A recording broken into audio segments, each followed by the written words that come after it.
Assalamualaikum warahmatullahi wabarakatuh. Perkenalkan, saya Afifah Ratu Mukaromah dengan NIM 220530053 dari Prodi Pendidikan Ekonomi, Fakultas Ekonomi dan Bisnis Universitas Negeri Padang. Pada kesempatan kali ini, saya akan menjabarkan beberapa kasus dari materi pertemuan 1 sampai 5. Adapun materi-materi tersebut yaitu yang pertama, Islam dan nilai ajarannya. Yang kedua, ada konsep dasar ekonomi Islam. Yang ketiga, karakteristik dan rancang bangunan sistem ekonomi. Yang keempat, sejarah pemikiran ekonomi Islam. Dan yang terakhir yaitu teori konsumsi dalam Islam. Baiklah, kita masuk pada kasus pertama yaitu Islam dan nilai ajarannya. Di sini saya mengambil mengambil kasus yaitu Pondok Pesantren Al Zaitun menjadi sorotan terkait ajaran agama Islam. Pondok Pesantren Al Zaitun mendapat sorotan sejak April 2023 ketika beredar video yang memperlihatkan jemaah perempuan yang berada di saf terdepan tepat di belakang imam pada saat pelaksanaan sholat Idul Fitri tahun 2023. Sang pemimpin pondok pesantren, yakni Panji Gumilang, berdalih bahwa praktik tersebut merupakan mazhab Soekarno, yaitu Presiden pertama Republik Indonesia. Terdapat banyak kejanggalan dari ajaran-ajaran yang ada di Pondok Pesantren Al Zaitun, yaitu diantaranya azan yang berbeda hingga salam yang mirip dengan salam orang Yahudi.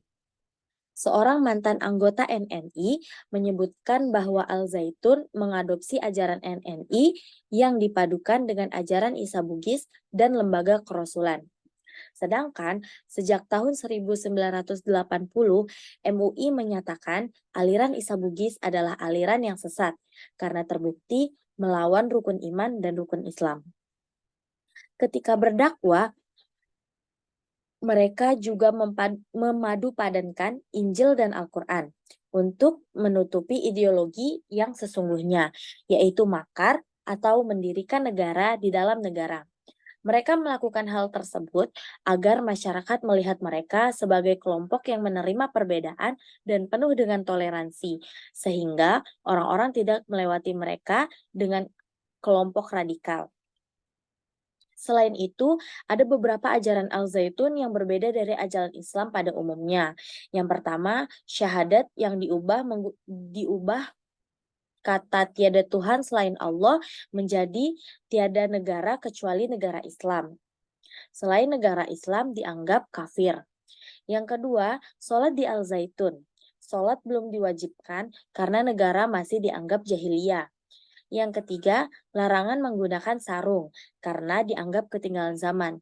Itulah sebabnya di dalam video yang beredar pada saat Lebaran Idul Fitri, laki-laki di Pondok Pesantren Al Zaitun mengenakan setelan jas saat sholat. Dan soal puasa, zakat dan ibadah haji pun dikatakan berbeda dengan ajaran Islam.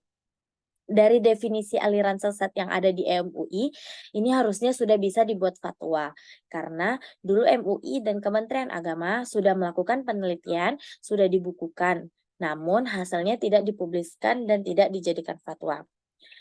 Untuk penyelesaian kasus pada kasus pertama, pemerintah seharusnya lebih aware dan tanggap terhadap kasus Al Zaitun dan segera untuk menyelesaikan kasusnya agar tidak ada lagi ajaran-ajaran Islam yang sesat yang beredar di Indonesia. Yang kedua yaitu konsep dasar ekonomi Islam. Di sini saya mengambil kasus yaitu jual beli secara kredit dalam perspektif ekonomi Islam. Jual beli secara kredit diperbolehkan dalam ekonomi Islam selama dalam transaksi tersebut tidak mengandung unsur ania atau riba dan tidak dilakukan dengan secara terpaksa. Kredit merupakan membeli barang dengan harga yang berbeda antara pembayaran yang dilakukan dengan tenggang waktu. Ini dikenal dengan istilah bai al-innah atau bai bisma'in ajil. Gambaran umumnya, penjual dan pembeli sepakat bertransaksi atas suatu barang dengan harga yang sudah disepakati nilainya dan dengan masa pembayaran atau pelunasan yang telah disepakati. Harga harus disepakati di awal transaksi meskipun pelunasannya dilakukan kemudian agar terhindar dari unsur riba. Meskipun pada dasarnya jual beli kredit diperbolehkan, namun ada beberapa syarat yang perlu dipenuhi ketika melakukan pembelian secara kredit, yaitu objek jual beli bukan komoditi ribawi yang sejenis dengan alat tukar para ulama. Alat tukar. Para ulama membagi komoditi ribawi menjadi dua kelompok, yaitu kelompok pertama adalah kategori barang-barang yang menjadi alat tukar atau standar harga. Contohnya emas, perak, uang, dan lain-lain. Sedangkan kelompok yang kedua yaitu kategori bahan makanan pokok yang tahan lama, contohnya gandum, kurma, beras, dan lain-lain. Yang kedua, hindari penundaan serah terima barang dalam akad kredit. Tidak boleh ada penundaan serah terima barang, sebab hal itu merupakan praktik jual beli hutang dengan hutang. Artinya, barang masih berada dalam tanggungan penjual dan uang pun juga masih berada dalam tanggungan pembeli. Nah, pada kasus yang kedua ini sudah dijelaskan bahwa jual beli secara kredit diperbolehkan di dalam Islam, asalkan memenuhi syarat-syarat yang telah disebutkan tadi dan juga tidak mengandung unsur riba. Karena jelas bahwasannya riba adalah sesuatu yang haram. Selanjutnya, karakteristik dan rancang bangunan sistem ekonomi. Di sini kasus yang saya ambil yaitu tantangan yang masih dihadapi ekonomi syariah di Indonesia. Menurut Gubernur Bank Indonesia, ada beberapa tantangan yang masih dihadapi terkait dengan pengembangan ekonomi syariah, yaitu lembaga keuangan syariah masih menghadapi masalah permodalan, sehingga hal ini masih menghambat perluasan jangkauan pemberian pembiayaan dan pendanaan bagi pelaku usaha dengan biaya yang lebih rendah. Yang kedua, percepatan pengembangan inovasi produk syariah. Produk syariah perlu lebih variatif dan market friendly. Yang ketiga, yaitu pengembangan sumber daya manusia di sektor ekonomi syariah. Ini merupakan hal yang sangat penting. Pasalnya, diperlukan SDM yang dapat mengelola dana umat yang sangat besar dan harus amanah. Yang keempat, keterbatasan infrastruktur di ekonomi dan keuangan syariah perlu diatasi, sehingga layanan keuangan syariah termasuk pemanfaatan teknologi dapat semakin diperluas. Untuk penyelesaian kasus yang ketiga, seharusnya kita harus segera mencari pendanaan. Yang pertama, yaitu harus segera mencari pendanaan yang cukup agar lembaga keuangan syariah dapat berjalan dengan normal. Dan terus meningkatkan kreativitas agar produk syariah dapat diterima masyarakat luas. Yang selanjutnya, mencari sumber daya manusia yang benar-benar paham dengan konsep ekonomi syariah.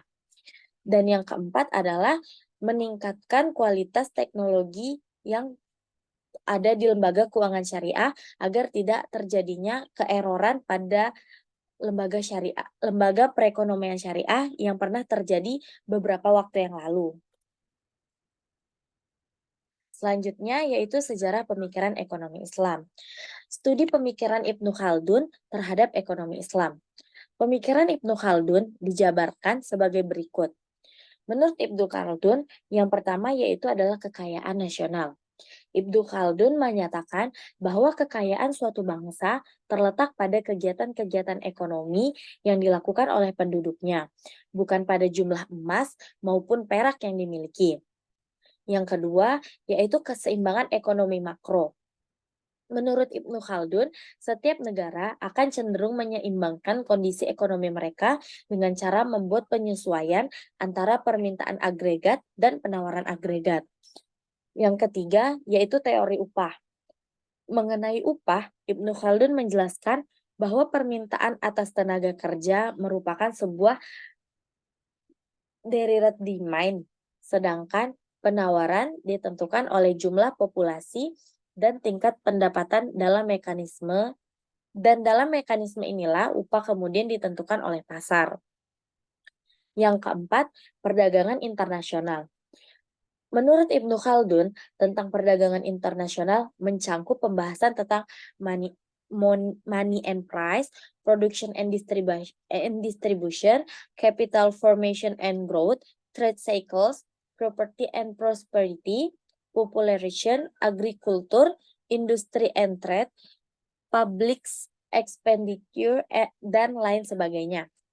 Yang kelima yaitu uang. Menurut Ibnu Khaldun, uang tidak selalu identik dengan kesejahteraan. Namun, uang merupakan hanya alat di mana kesejahteraan akan diraih. Menurutnya, uang memiliki dua fungsi, yaitu sebagai ukuran pertukaran dan sebagai penyimpanan nilai. Yang keenam, pajak. Ibnu Khaldun menulis di dalam kitabnya bahwa pajak harus dikenakan secara proporsional sesuai dengan kemampuan pembayar pajak. Dan yang terakhir, yaitu mekanisme pasar. Ibnu Khaldun dalam kitabnya menyatakan bahwa jika suatu kota berkembang dan jumlah penduduknya semakin banyak, penuh dengan kemewahan, maka barang-barang pokok akan menurun. Sedangkan barang-barang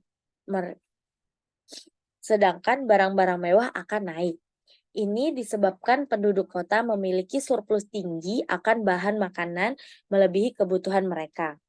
Ibnu Khaldun juga menjelaskan bahwa keuntungan yang kecil akan membuat perdagangan lesu karena penjual tidak bergairah. Dan sebaliknya, bila harga tinggi, pasar juga menjadi lesu karena pembeli tidak bersemangat untuk membeli. Yang terakhir yaitu teori konsumsi dalam Islam. Konsumsi dalam perspektif ekonomi Islam. Pendahuluannya yaitu pada hakikatnya manusia adalah homo economicus. Kata ini berasal dari bahasa Latin yang artinya manusia ekonomi. Homo economicus merupakan sosok manusia yang rasional dan berkebebasan dalam menentukan pilihan-pilihan yang ada untuk mencapai tujuan tertentu. Dalam ekonomi Islam, tujuan konsumsi adalah untuk memaksimalkan maslahah atau keuntungan. Menurut Imam Syatibi, istilah maslahah maknanya lebih luas dari sekadar utility atau kepuasan dalam terminologi ekonomi konvensional. Penjelasan di sini yaitu perilaku konsumen yang Islami dibangun atas dasar syariah Islam. Dalam ekonomi Islam, konsumsi dikendalikan oleh 5 prinsip dasar, yaitu prinsip keadilan, prinsip kebersihan, prinsip kesederhanaan, prinsip kemurahan hati, dan prinsip moralitas. Pemberdayaan masyarakat merupakan suatu program yang menempatkan masyarakat sebagai subjek dan objek sekaligus pembangunan. Hal ini dapat mengurangi beban pemerintah dalam pengimplementasian pembangunan. Dengan masyarakat yang berdaya, maka diharapkan kemiskinan dapat diatasi sendiri secara mandiri oleh masyarakat sebagai konsep rasionalitas untuk dapat mewujudkan nilai-nilai syariah dan berusaha untuk mengakomodasi kebutuhan material dan spiritual. Demi tegaknya sebuah kemaslahatan harus dilakukan dengan tidak boleh hidup bermewah-mewah dan pelelangan israf, tabzir, dan safih. Mungkin hanya ini yang dapat saya sampaikan. Mohon maaf apabila ada kesalahan. Akhir kata, wabillahi taufiq wal hidayah. Wassalamualaikum warahmatullahi wabarakatuh.